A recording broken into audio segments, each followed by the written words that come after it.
I think the theme for today has been heavy showers, like this. I mean, if you were somewhere a bit more hospitable, you could have just sat and waited under a bush or so.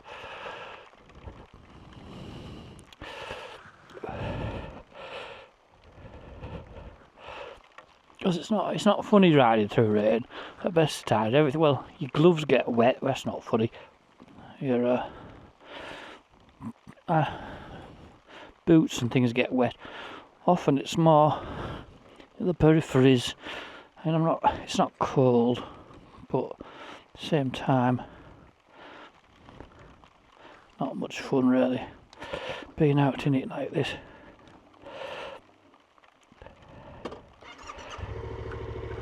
And this is quite a challenging road at best of times. This middle bit is where you want to be, but it's a bit slippery.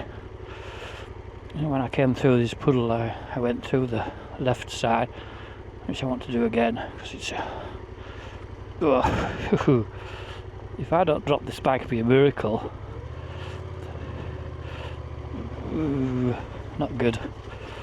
So that when it's been raining like this, the middle can be quite slippy, and although in theory that's the better place to be, if you slip off it, you know about it. So I might just stay in the side more. It's better than the middle there, perhaps. And also, if you're on the middle, it's not so easy to just put your foot down briefly.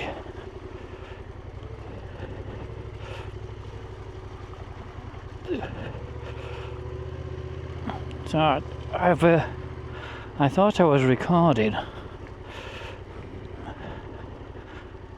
on the way up here. I went through Troutstale back along to Wycombe, and it was quite interesting really. And I was talking to the camera here, there and everywhere, and there was some sort of road traffic accident. I don't quite know what had happened. Somebody was laid in the road, sitting in the road, a bit like they had a broken arm, I thought. They weren't like seriously hurt, but well, broken arm seriously, something had happened. But it wasn't really clear that I'd had a crash and maybe fallen off their bike or so. Cycle.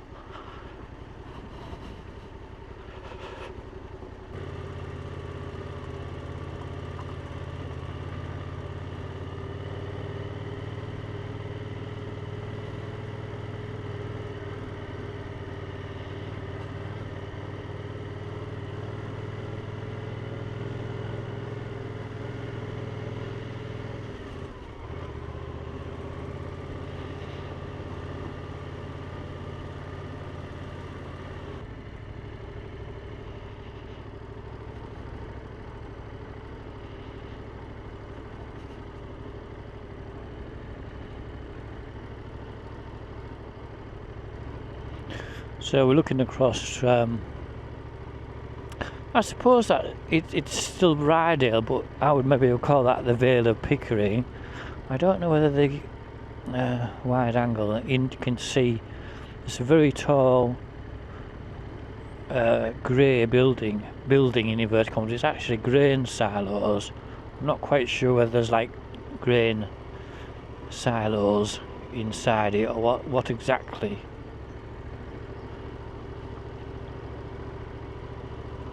There is. I have been right past it before. There is a good road to it, because obviously it's actually based on the railway line. I don't know whether they actually use the railway line to transport stuff in and out.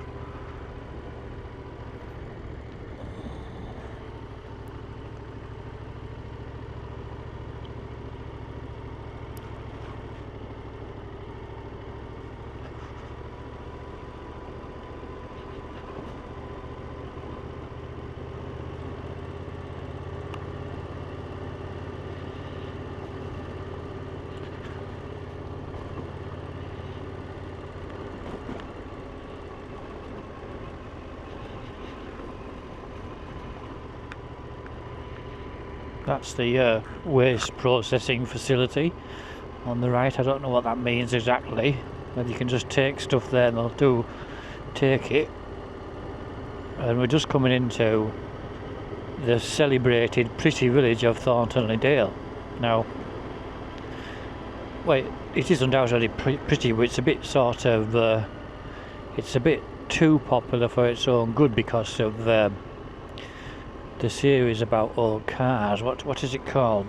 Car auctions or something. I don't know what they actually call it, but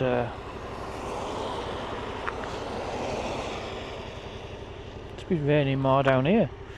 We sort of missed the worst of that, to be honest.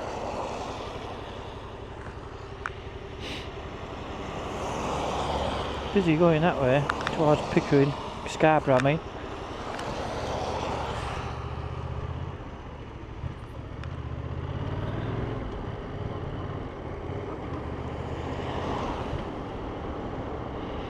It's absolutely swimming down here.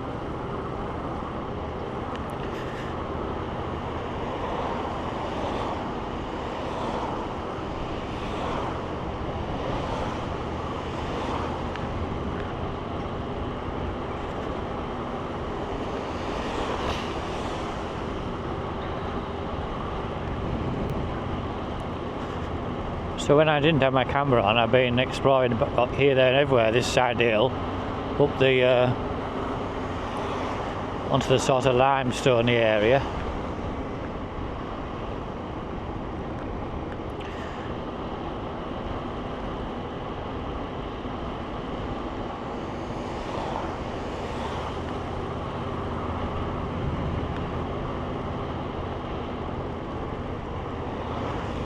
I may have recorded some audio, but not all of it, because it was that I wasn't using it and switched itself off, I think. I find that this traffic light here, causes mayhem. I think it's basically a pedestrian crossing.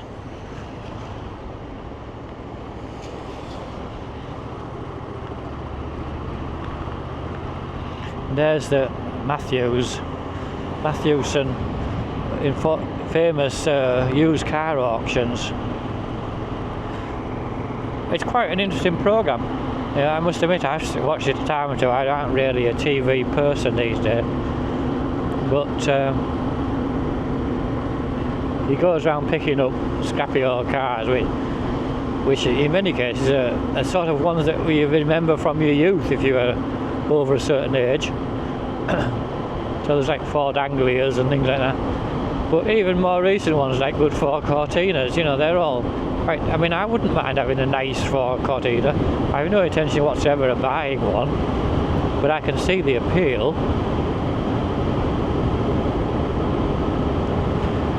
Of owning one of those or something in that line. Now we did have a Ford Cortina, but not for very long. We didn't. I think it had some problems, to be perfectly honest. It wasn't very reliable, but I don't think any of them were all that brilliant.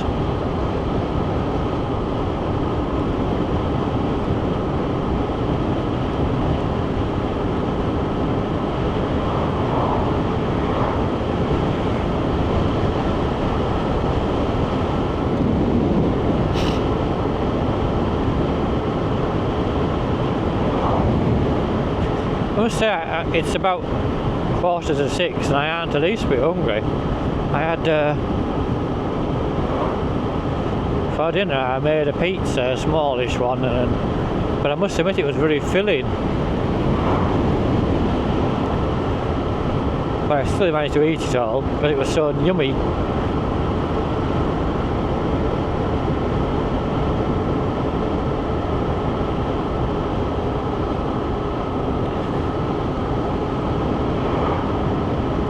But the bike has been performing well. To be honest, I've been out on it like a handful of times since spring, and I felt it was it wasn't handling very nice. It felt like you've got every little bump in the road, and you still do to a point. But the reason was that I should have checked the tyre pressures, it was significantly down. It wasn't terrible, but it was wet, and I've pumped them up both to 36, and it's fine again now. It's actually confidence inspiring, even on relatively wet, slippy road. That's the thing, I think it just felt like it didn't feel entirely 100% safe almost. It was a bit wobbly somehow on corners, a bit uncertain. And that was just from the tyres kind of squidging about a bit, I suppose.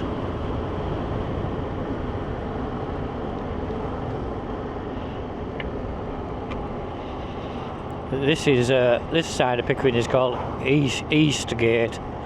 It has the same problems as the West Gate, too many cars parked, so not easy to drive along. Even with a bike you have to watch what you're doing. And the crossroads, roundabout, that's the main road to Whitby, the 169, which you definitely aren't taking.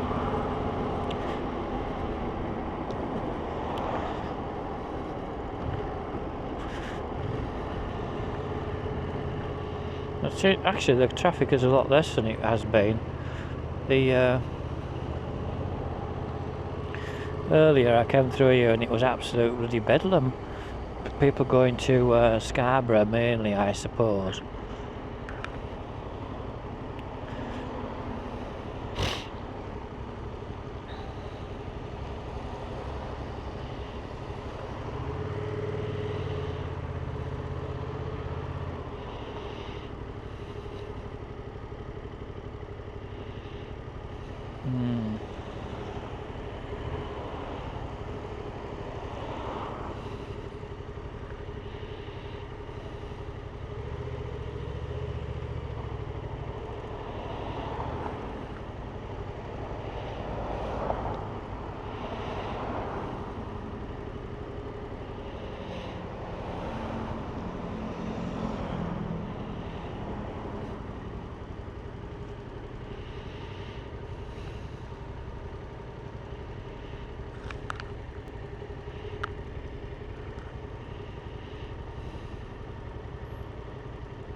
These traffic lights are somewhat smart, so they let more through when it's busy on this road. So, I thought we'd get through, but we're not going to, likely. I wasn't all that bothered. I could have overtaken a few there, really. I don't seem to want to do that so much these days.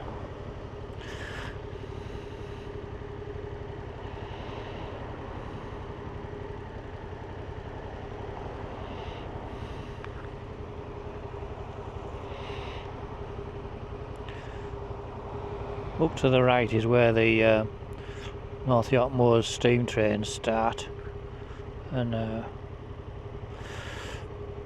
where that little supermarket is, that's where there used to be a level crossing there, and the train tracks used to carry on to Malton. So Pickering Station is just about 100 yards to the right, or it still is a Pickering Station, but it only goes with steam trains over to Gromont and Whitby. Limited steam train service. They use diesels quite a bit for the main, and in dry weather there's a fire risk from the steam.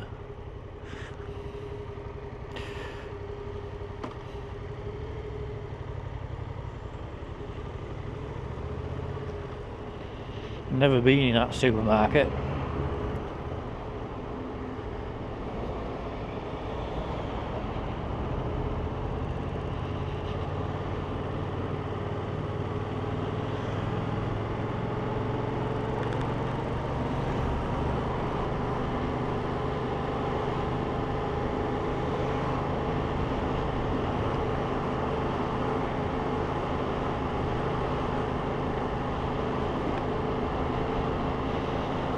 Now we're back on familiar territory where I come along here at least once a month, I suppose, on average.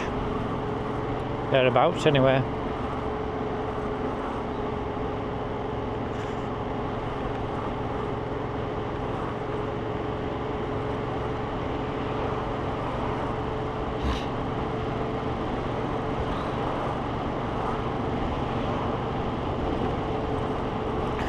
So it's there's an election coming up, and shall we say by tradition, people stick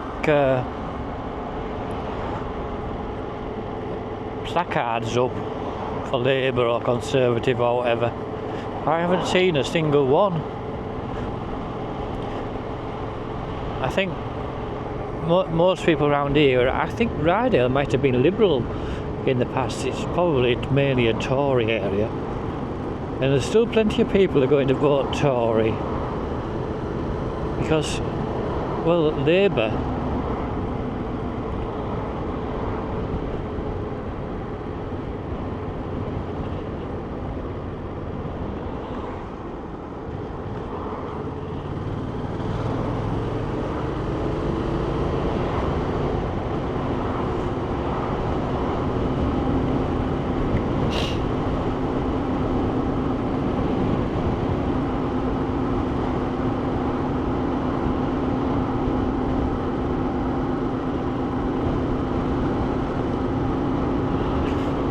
and then you see the wild card in this election is reform. Now, there can't be many people who don't at least consider voting for reform, because they have some quite broad appeal policies in line, don't they?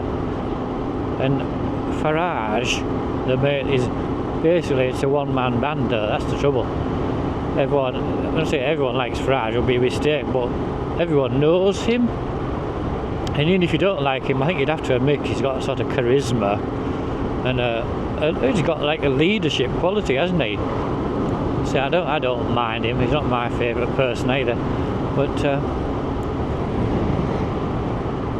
and people say, oh, if you vote for Farage, it's a wasted vote, but you vote for a Tory, it's a wasted vote as well, because I don't see how they're going to win.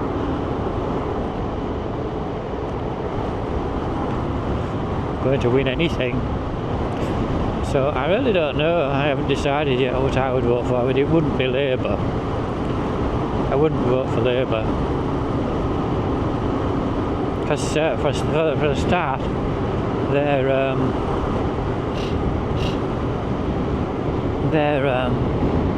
farm policy is a joke. It isn't really a farm policy, it's a destruction of farm policy. They say certain things that you know they've been trying to soften it up a bit, but basically, yeah, if you've got a solar array, they want to nationalise it. If you've got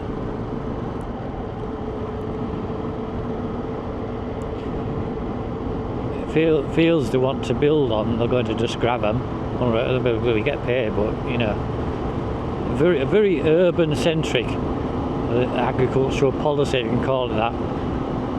So, yeah, and they're being quiet about the worst things of it.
Now, this is somewhere else I don't normally come. You wouldn't come up here into the bike.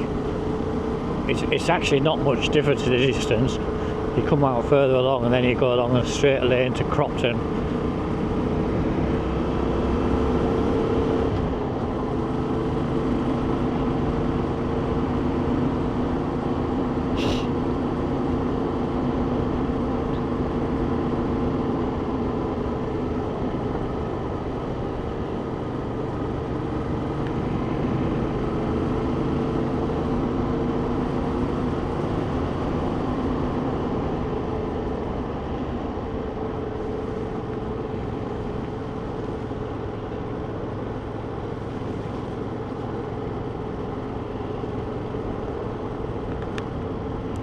for whatever reason, I'm more likely to come along here when they're about to harvest. Man, it's not that far off. The winter barley is semi-mature. I don't really want to meet out big coming flying down here, do I? Now we're on the limestone again, so it's worth just keeping an eye on the verges.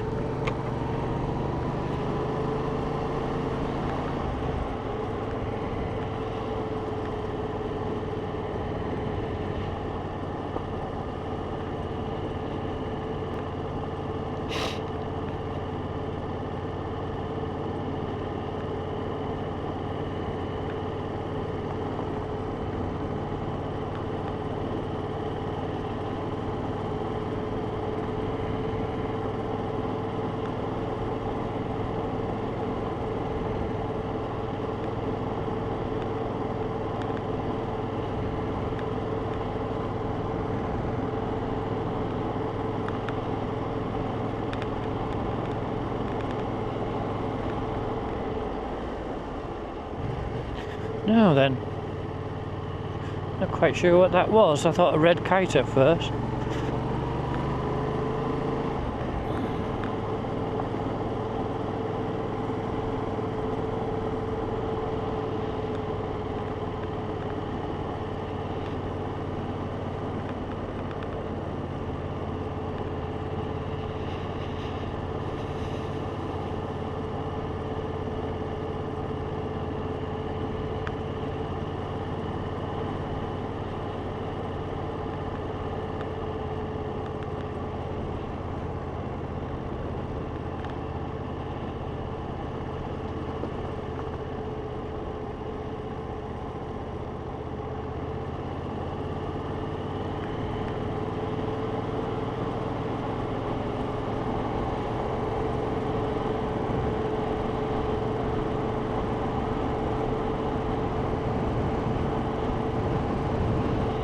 Across there to the left, I think is it Sandy Hutchinson?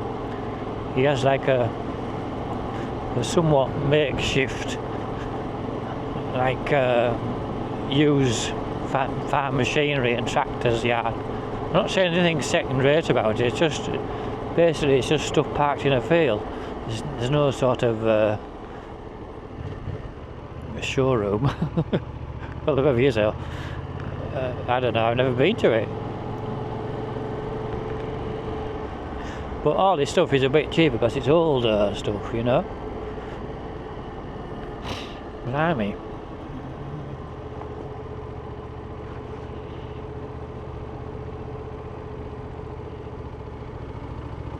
You go through a little dip through here, don't you? A deep. Shady hole. Just my visor down because the flies are hitting me face. This is what I was thinking of.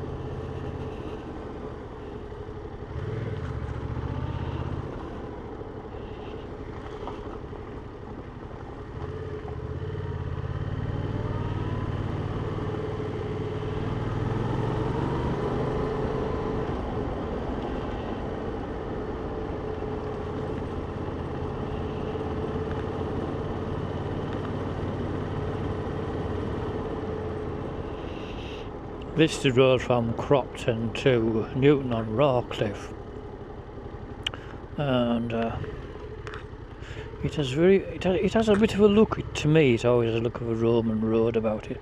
Ooh. I'm not saying it is a Roman road, but it's quite unusually straight, and there is Cawthorne Camp along there, so maybe it is essentially a Roman road route.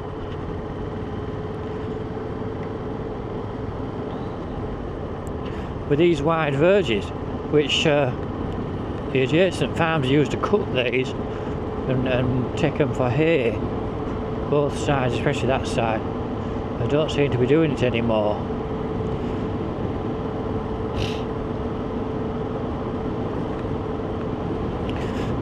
They're mowing quite a section here just with like a hand tool. That goes through to Sutherland Lodge, and it is quite possible, whatever they say, to get through towards Rosedale again. We used to do it all the time because my sister had a job at Sutherland Lodge back in the early 80s. We used to sometimes go and pick her up for various reasons.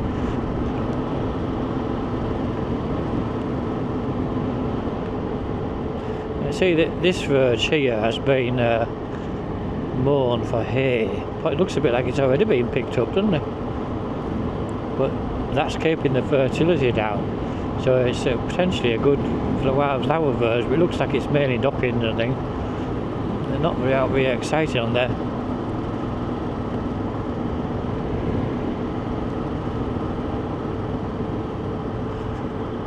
But you know, it potentially could be because it's limestoney.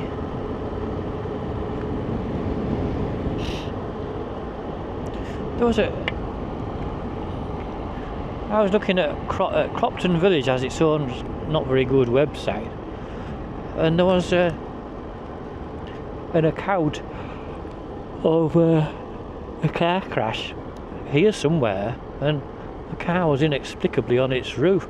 Man, it's not that difficult for that to happen. You only need to hit a bank a bit wrong. I think they had hit another car though, in fact.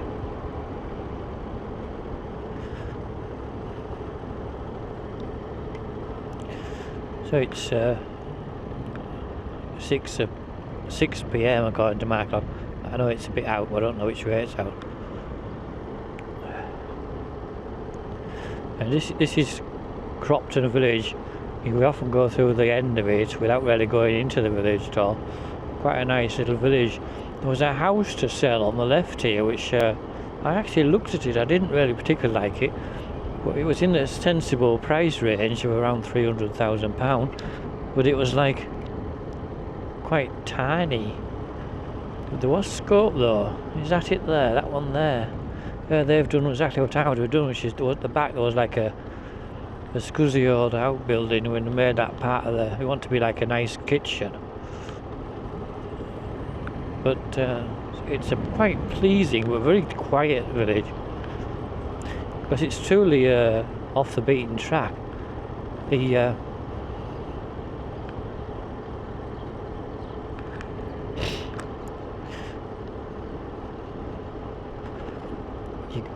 People go through the end of it here and don't realise there's quite a significant village there. A very famous, well-known photo of that house on the right, which used to be a blacksmith's, and there was like horses and things tied up here, and that little shed there was where they used to actually do the blacksmithing. And it's dry here, it's so annoying.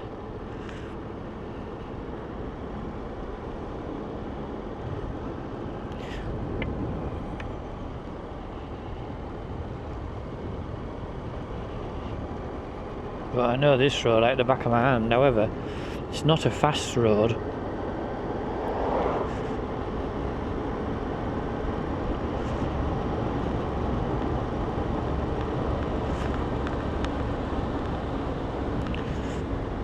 I don't think it's been any rain here at all today. I mean, we haven't had much. We had a little bit at home at about 1 o'clock time.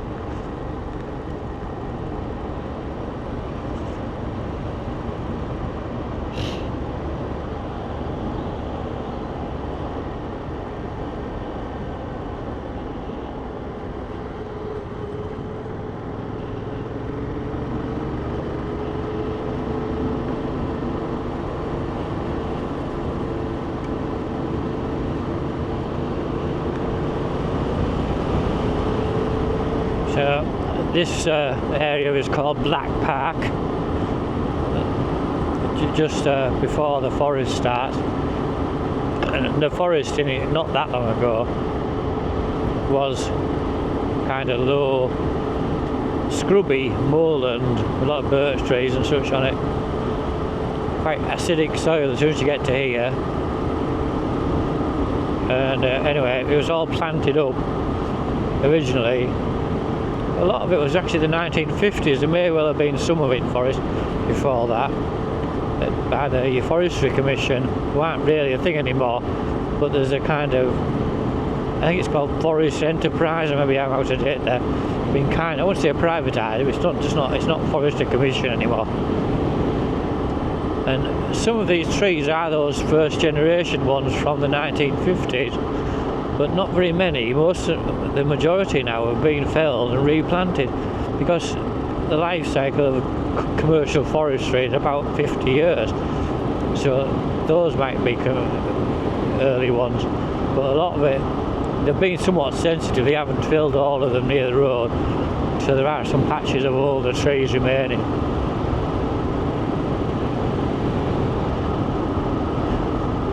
But the great majority have been clear felled, and there's quite a lot of it. It's just natural regeneration. It's kind of growing itself rather than when it was originally planted. It was all like blocks of pine and blocks of larch. It's much more like randomised. It's quite an appealing area, and it's good for wildlife. But there isn't much by way of like interesting wildflowers and things. It's just good for deer if you like deer. I think there's rather too many of them. You have to be very careful along here for deer jumping out, because often it's not if one jumps out, there's more than one, and they would follow the leader and just keep going. We, a very long time ago now, in the 80s sometime, we were coming along here, a bit further up actually, and this deer jumped out and was, rather than going straight across, it was sort of running up the road ahead of us. Like 30 miles an hour, and then suddenly there was a car coming the other way, and it jumped onto the bonnet of the car. We don't know why it did that really. Why didn't it just go where it was meaning to go, wanting to go?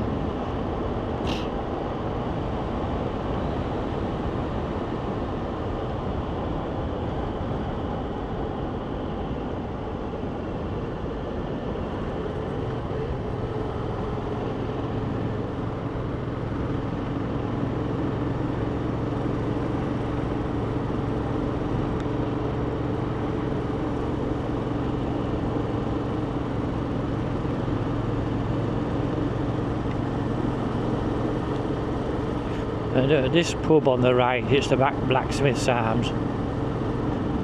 This used to be a thriving pub until about 10 years ago. Then one thing after another just ruined it. It's been to let for ages. It had an owner briefly. He lasted about rather less than 6 months. That was after being empty for like 3 years. And then it's been empty again at least 3 years. That was before COVID, when they had briefly had an owner. And up here they've been planting trees here, there and everywhere. Those, at least there are oaks there. I don't know what he's doing up there. They've been planting again, but that was planted forest right to the roadside before anyway. Woodland, like a private wood.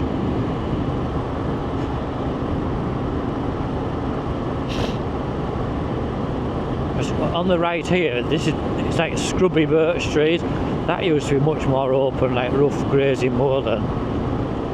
They used to often have cows in there in winter, or cattle, because it was so rocky and rough. You could like overwinter cattle out on there, dropping them bales out. But Rosedale always was a rather borderline farming area, but there used to be quite a few dairy farms up here. They've nearly all closed down now. I don't know if there's just one. And Farndale is similar. There's really only one bigger one left. And it's the same round us. I mean, we used to have milk, but it just became completely untenable. At one point we were getting 12 pence a litre.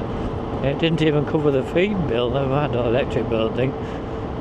So we just sold them.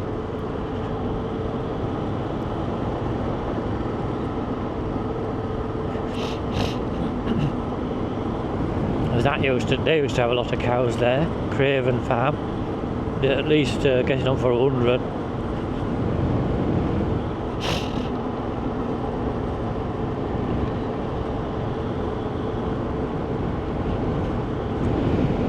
I thought I saw some silage was done along there. That Drings have that place over there, but it's not. I'm sure. What did I see? Surely it wasn't here done. No, I don't know. I'm sure I saw. I came down Blakey. I thought I saw grass cut down here.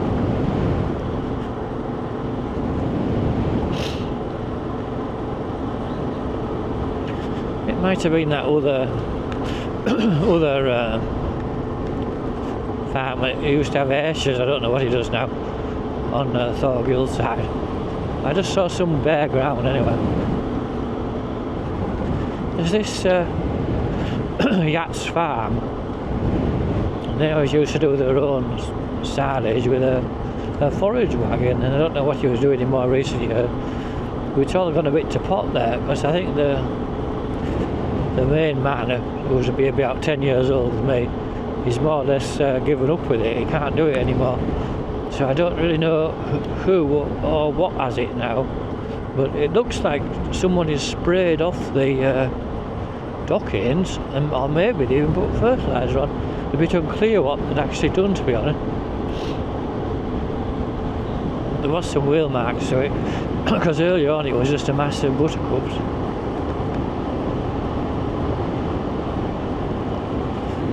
And this is Rosedale Abbey, which again, it's changed beyond all belief. It's primarily dominated by caravan and camping sites. There's a bit bigger, I mean, they're quite nice ones. There's an upmarket camping and caravan and camping. That one's got like electric hookups and all this stuff. And it's absolutely rammed at busy weekends. Quite full there now. But there's another major one on the right, just after this, sorry, the way that runs right up the riverside, quite a way. So they're all Christians in there.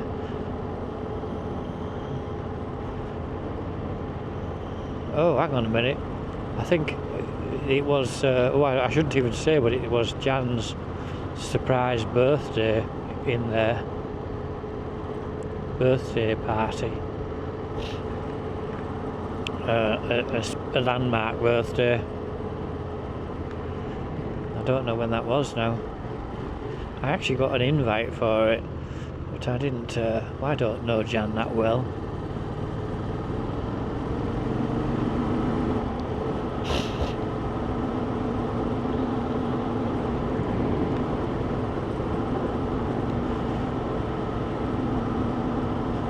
I have been in that coach house, but I just dislike going in the places like that. Don't do it for me.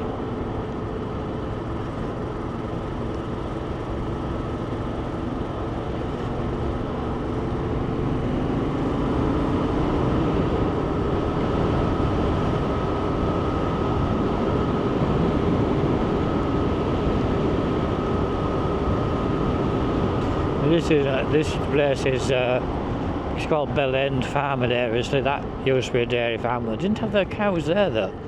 They had the cows a bit further up in a new buildings down a lane, which is still, the new building's still there. And that's just like a major holiday complex now. All the traditional buildings have been converted into holiday lets. Some of them are timeshare. I don't know how it actually physically works. But on the left there, they're still running that as a commercial farm, I think. It doesn't have milking cows. I think they said something about they were going to keep all the heifers. But when they first started, keep the heifers and sell. I don't know.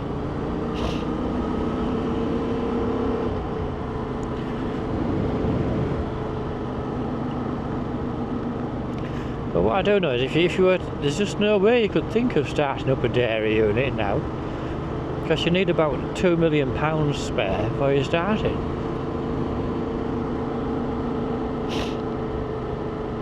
Why would you even want to?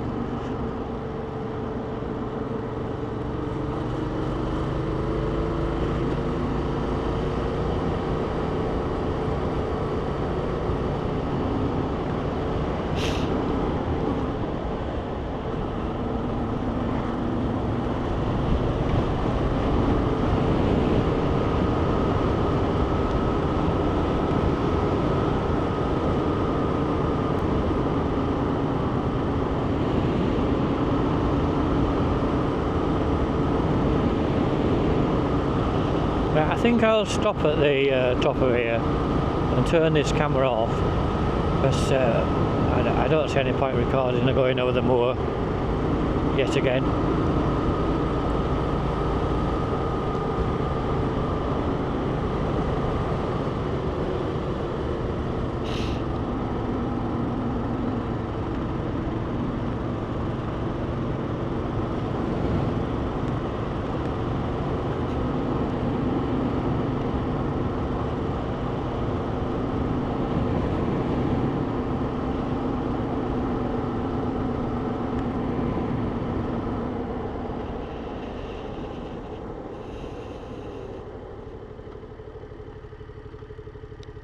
Oh. So I'm not familiar enough with it to trust it to definitely go off.